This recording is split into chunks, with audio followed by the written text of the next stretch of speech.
Number 1، خدا کفار پر اپنی حجت تمام کرتا ہے۔ نمبر 2، حجت اور دلیل واضح اور روشن ہونی چاہیے۔ نمبر 3، کفار کا بغض اور کینہ چھپتا نہیں ہے۔ نمبر 4، دلی اور روحی انکار جسم پر اثر کرتا ہے۔ نمبر 5، جس کے پاس کوئی دلیل اور برہان نہیں ہوتی وہ حملے کا سہارا لیتا ہے۔ یستون، طاقت آزمانا عقل و منطق سے عاجزی کی دلیل ہے۔ نمبر 6، مبلغین اور دینداروں کو خود کو دشمنوں کے حملوں کے لیے تیار رہیں۔ نمبر 7، دین کی واضح اور روشن تبلیغ کفار کے لیے دہکتی آگ کی طرح ہے۔ نمبر 8، ہر دھرم قسم کے لوگوں کو ڈرانے کے لیے دوزخ کا ذکر کریں۔ آئیے اب آج کے ایپیسوڈ کی آخری 2 آیتوں کی تلاوت کو اس کے ترجمے کے ساتھ سنتے ہیں۔ تو ہم دیکھتے ہیں آیت نمبر 73 اور 74 کو۔ يا أيها الناس ضرب مثل فاستمعوا له إن الذين تدعون من دون الله لن يخلقوا ذبابا ولو اجتمعوا له وإن يسلبهم الذباب شيئا لا يستنقذوه منه ضعف الطالب والمطلوب ما قدر الله حق قدره ان اللہ لقوی عزیز۔ اے لوگوں، ایک مثال دی جاتی ہے، اسے غور سے سنو۔ اللہ کو چھوڑ کر تم جن معبودوں کو پکارتے ہو وہ ایک مکھی بھی پیدا نہیں کر سکتے، اگرچہ وہ سب کے سب اس کام کے لیے اکٹھا ہو جائیں، اور اگر ایک مکھی ان سے کوئی چیز چھین کر لے جائے تو وہ اسے اس مکھی سے چھڑا نہیں سکتے۔ طالب و مطلوب دونوں ہی کمزور و ناتواں ہیں۔ ان لوگوں نے اللہ کی اس طرح قدر نہیں کی جس طرح اللہ کی قدر کرنی چاہیے۔ بے شک اللہ بڑا طاقت والا ہے اور سب پر غالب ہے۔ تلاوت اور ترجمے کو سننے کے بعد آئیے ان آیات کے پیغامات کو دیکھتے ہیں کہ آج ہمارے سامنے ان آیات کے پیغامات کیا ہیں۔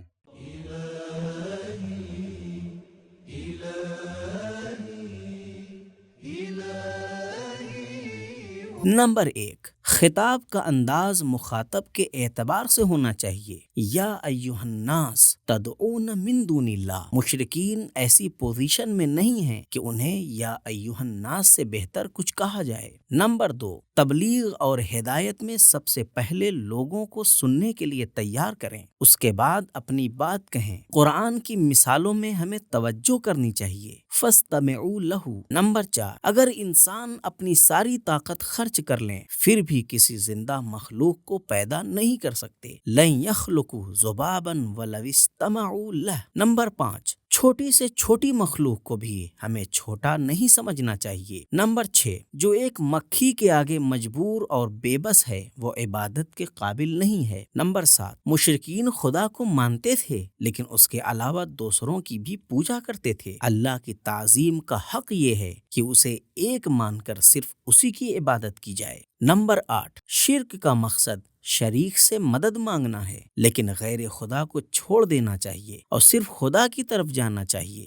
کیونکہ قدرت اور عزت صرف خدا کے لیے ہے۔ تو ناظرین، یہ تھا ہمارا آج کا ایپیسوڈ، جس سے ہمیں یہ درس ملتا ہے کہ جب کافرین کے سامنے اللہ کی قرآن کی آیتیں پڑھی جاتی ہیں تو ان کے چہرے لال پیلے اور ناگوار ہو جاتے ہیں۔